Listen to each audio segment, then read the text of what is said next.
Jesus was one of the most famous people in all of Israel. One day, as he was teaching, thousands of people came to listen, hanging on his every word.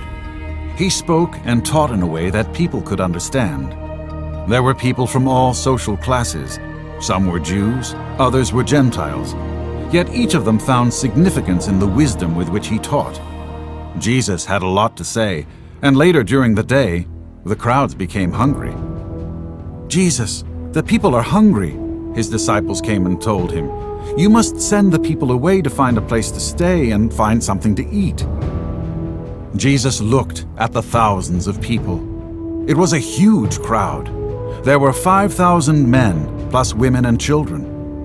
Then Jesus gave a strange order to his disciples. "You give them something to eat," he commanded them. The disciples were confused. "We don't have any food.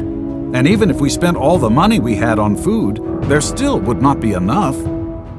Then Jesus asked them, "What food do you have?" One of his disciples, Andrew, came up to Jesus with a young boy.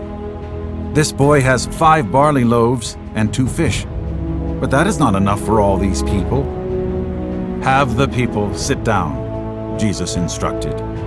The disciples went to work arranging the people into an orderly seating pattern. The young boy watched as Jesus held up his food and thanked God for it. Suddenly, a miraculous sign occurred. After giving thanks, Jesus started handing out the food. The more he handed out, the more food there was. God was multiplying the 5 barley loaves and 2 fishes to be enough to feed 5,000 people. The crowds were amazed. Once again, Jesus' disciples witnessed firsthand the power of the Son of God. Jesus was constantly illustrating and teaching them valuable lessons that would help strengthen their faith. With God, nothing was impossible. Not even turning 2 fishes and 5 loaves of bread into a 5,000-piece lunch. As the disciples scooped up the leftovers, they filled 12 full baskets. This was an undeniable miracle.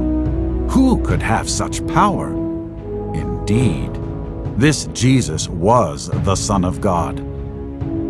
That day, thousands more people believed, repented, and put their trust in God.